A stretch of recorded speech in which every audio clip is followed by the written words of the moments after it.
Welcome to the Built to Win mini pods. Today I'm joined by the legendary Umar Hussain. Great to have you on, my man. Nice. How are you? All good, all good. Good stuff, good Yeah. stuff. So for everyone watching, just like to do a quick intro. So just tell me about your background, tell me what brought you to recruitment, tell me what brought you here. I'd love to hear from you. Yeah, for sure. I mean, I guess my recruitment journey was like any other recruitment journey, sort of fell into it. Yeah. I didn't know what to expect. I spent the last, I'd say, 4 to 5 years mainly on the delivery side, on the candidate side, really honing in on my expertise there.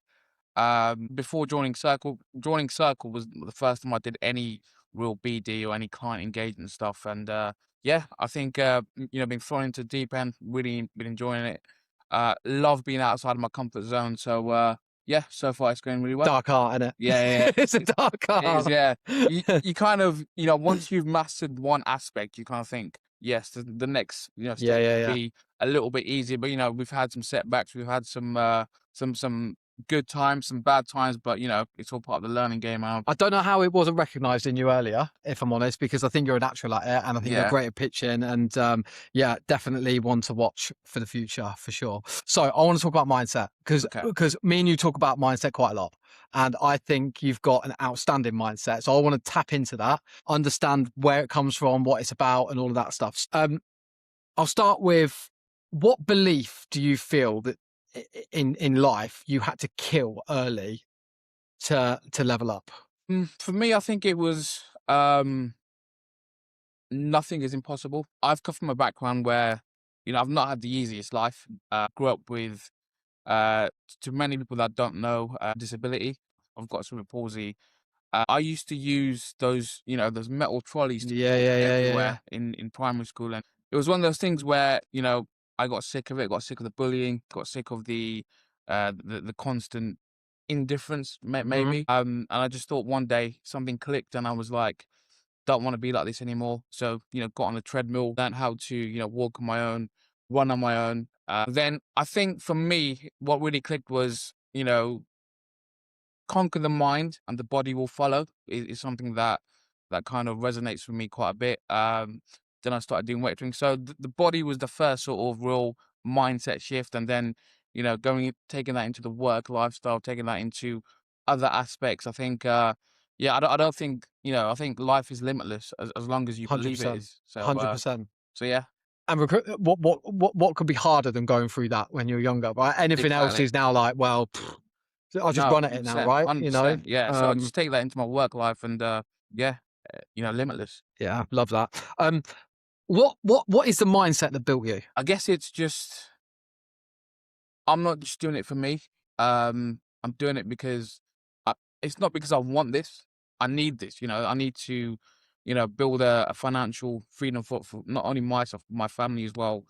Had a lot of hardships in my life, so I've always got the ideal that keep going at it, keep going, and either one day will come or you just keep going. So I'll never give up. I think that's sort of my mantra is just keep going, and you're not failing. You're just going to the next level. Yeah, as long as you're 1% gaining every day, right? 100%, Getting better every day. 100%. That's it. Because you can never overachieve in recruitment. Absolutely, right? Absolutely, yeah. You do £1 million this year. Yeah. You've got a 1.5 million target on your head next year, right? And that, like for you personally, so. And that's a good mindset to have. I think that's a good mindset to have. When did you realize that in life? Because I think there's a realization at some point in anyone's life where you realize that no one's coming to save you and that your future, your destiny is purely down to you. And that is a hard reality for one. Yeah. Because you go from a kid where you're surrounded by parents and you know when you fall over, you get picked back up and all of that stuff. And then you go into your teenage years and stuff like that. But yeah. I think it's just getting into the corporate world. Yeah. Not really. It's a world that I've never really known. Something that was new to me at the time. And look, it's always about doing well. Being on your own back as well, but also kind of learning how to play the game a little bit as well. I think was a major aspect. And no matter how nice you are, no matter how good you are to people, it doesn't always go in your favor. So I think just going on that mindset of I'm in it for me and I'm only in it for me, and no one else is gonna come to save me. And I think, you know, I've been in other organizations where there has been a similar mantra to this. Hmm. And I think just having that constant reminder of, you know, it's on your back. Excuses are irrelevant. You know, there's no such thing as excuses. More, if something goes wrong, regardless of what the external factors are, it's always on me. And I think that is As long something as you that learn from it. exactly, As long as exactly. you learn from it, As right? long as I learn from it, and you know, just taking it into an account of just keep going, really. And Yeah. yeah, I think as long as you, I don't think there is any such thing as making a mistake as long as you learn from it. It's a mistake if you make it twice, right? 100%. And in life, like you're constantly making mistakes. This whole business is built on a ton of mistakes that have happened, but I'd rather have made those mistakes than made no decisions ever. Do you 100%. know what I mean? So 100%. for me personally, comfort zones, I can't stand. I can't stand it. I'm so bored in a Yeah, comfort zone. It's like maybe it's the ADHD, but it's like next, next, yeah. next, next, next. I mean, I've come to a point where I don't even consider them mistakes, or I look at them as learns. Hundred So percent. you have learns and you have wins, Yeah, and both are important in their own regard. absolutely, 100%. Um, what what is it that you do that you feel most people aren't willing to do? I would say putting in the hours. Everyone prepares. Everyone, comes in early to get ready for the day. But I think it's those nights where, especially in the US, and obviously we're doing it we're in the UK doing US time zones. I'll be here, Friday night until 3 a.m. trying to get a shortlist down. I think one, because I have no social life, and two, it's more because I know what's at the other side of things. Yeah, And it's just always having that in the mindset. Yeah, it's hard, but you got to go through that pain a little bit to get to the sweetness. And I think just going that extra mile is something that I really pride myself on, yeah, and yeah. It's always. evident as well, man. Yeah, I mean, look, it's not that I'm trying to, show off or anything like that. It's just sort of I know what it takes to get to that level. I've been around, you know, 40, 50, 60K weekly GP billers, and being around them, I'm more than capable of attaining that, even going further than that as well. So that's quite kind of in my mindset of cool. How do I reach that level, and Yeah. what do I got to do to attain that? So I think that's one of the things I think I do the best. And do you think that requires discipline or motivation to do that? I think it requires discipline more so. I think discipline and a bit of consistency. Uh, Discipline gives you your consistency, right? exactly. I think it's also having a good routine as well. So Yeah, it's yeah, yeah. always, when life always gets in the way, and it's always, if you've got a set of non-negotiables that you'll always focus on, whether that's always getting into the gym at least 4 or 5 times a week, putting in the hours. We have non-negotiables as a business, but I have my own personal non-negotiables as well to ensure that yes, I'm hitting all my targets, but also going further and ensuring that I'm doing the best I can. Yeah, yeah, yeah. Just got to be in the right mindset to do it, right? Okay. What would you say is the next evolution of you, Next evolution. I mean, I think other than living it up in Tampa? I've been doing a lot of so last year I read about 17 books. Hmm. This year I want to do at least sort of 20, 25. I think just my evolution is always getting to that next level in kind of playing the game a little bit more. I think being a little bit more confident around certain groups, whether that's sort of enterprise VP level individuals, having the confidence to believe in myself a little bit more. I think, Yeah. and again, just being a leader for the business, and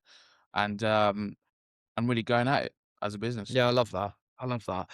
What you talk about like things outside of work and stuff like that. What habits do you have that like really move the needle for you and your mindset? I think a big one is not listening to noise.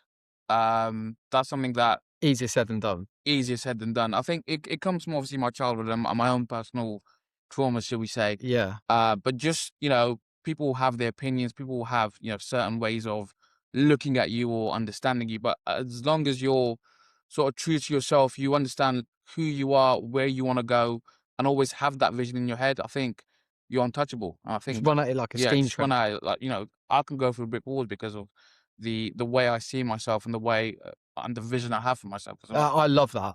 Yeah. It's so important. It is so important, especially in this game.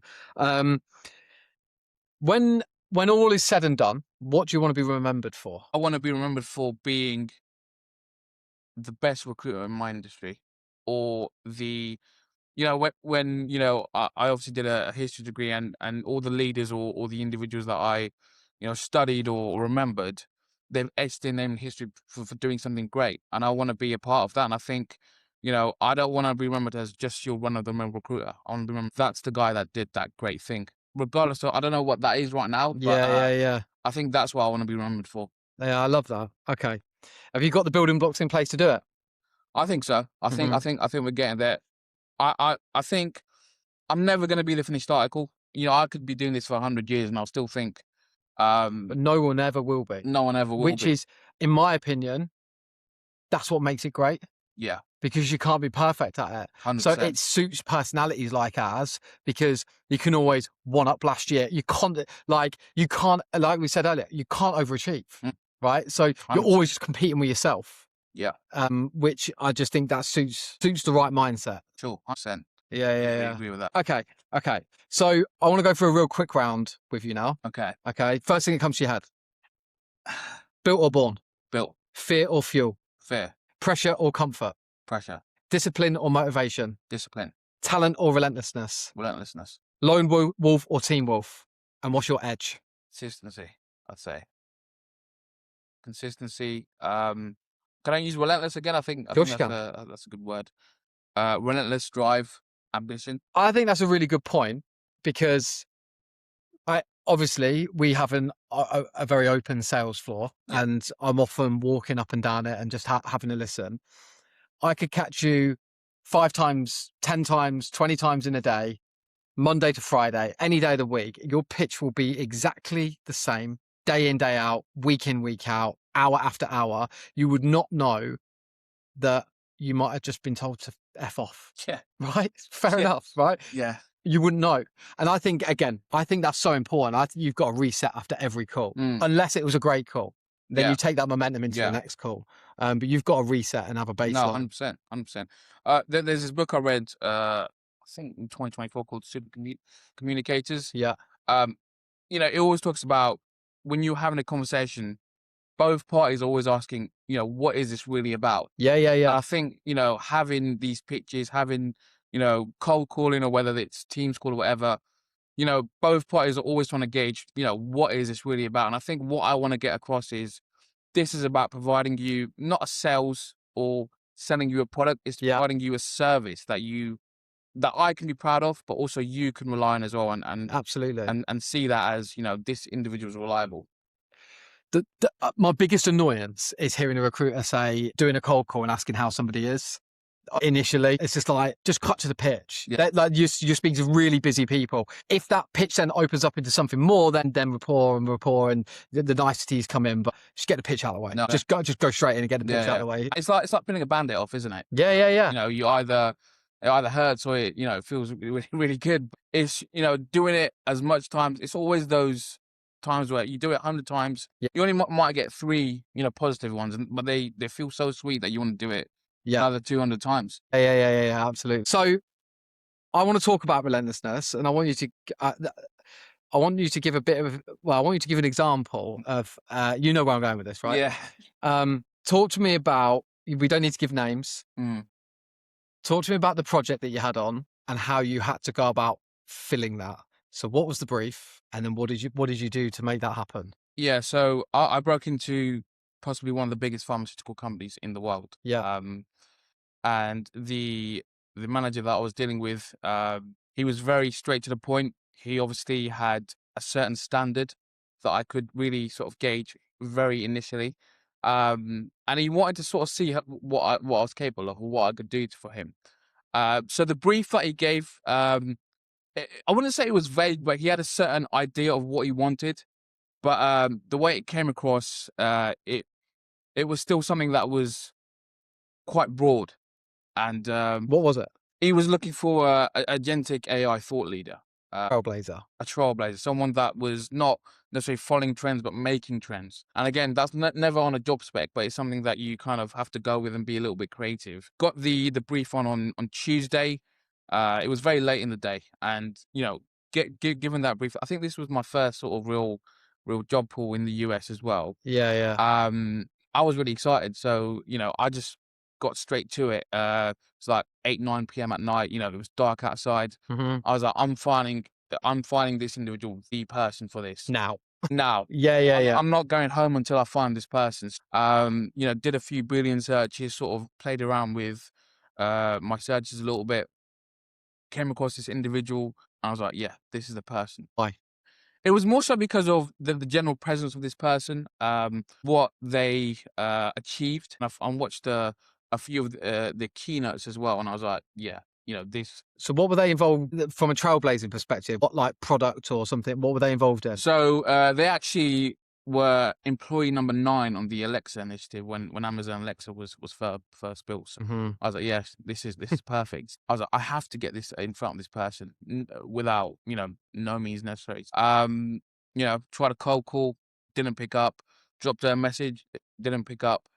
I was like, I'm not leaving here until I get this individual on either the phone or on the Teams call. So I found their blog, and I found the kind of sort of organization page. And I For her? noticed for her, yeah. Yeah, yeah, yeah. I noticed that she had a Calendly, and there was a few slots sort of open. I was like, wow, cool, booking all those slots. All of them? All of them. How many were there? So there were about 6 over the course of like 2 or 3 days. And I was like, look, cool, taking them all. So since then, she's now charging for Calendly. So did all that, and sort of around sort of 10:30 in the evening, got a message, hey, just seen you booked out all my slots. Everything okay? Anything I help with? Yes. Bingo. Yeah. Got it right there. Booked Yeah. the Teams call for the morning after. Yeah. And then I spent the whole night. I was still buzzing, by the way. Yeah, The whole yeah. night just watching all of her keynotes, just getting an understanding of who this individual is. How can I position myself, knowing what this person is capable of, but also how can I get Sell this the person opportunity as on well. board? Yeah. Yeah, exactly. So got into the call. Obviously had the call, locked down the rate, and then the rest is history. I actually came on the Teams call with the client following that, because it was such a big account. We'd worked with this account in Europe, right? And obviously this was a major one that we could have won in America, and we got it quite early. And the first thing he said is, I guess you guys are the real deal, huh? Yeah. I was like, wow, there you go. Fair enough. That's when you know. So it was really good. Obviously putting all that work in, and then now we're one of the tier 1 suppliers, and we're doing a lot of great work on across the board. A lot of it is AI stuff, but we're now being introduced to other members of the organization, and it's going really well. Love that. Okay, well that's all from me. It's been great having you on. Is there anything you want to close on? No, I think everything's been covered. I just really think since I've joined Circle, one thing I was looking for was an organization that really matched my values, but also had the care and the ability to understand individuals as well. So I think having that motivational mindset, that relentless mindset, but also the having fun while doing it is something that I really ached for, and I'm glad I found it. So I think that's a good way to end on it, perhaps. Yeah, buddy. Team US. Thank you, mate.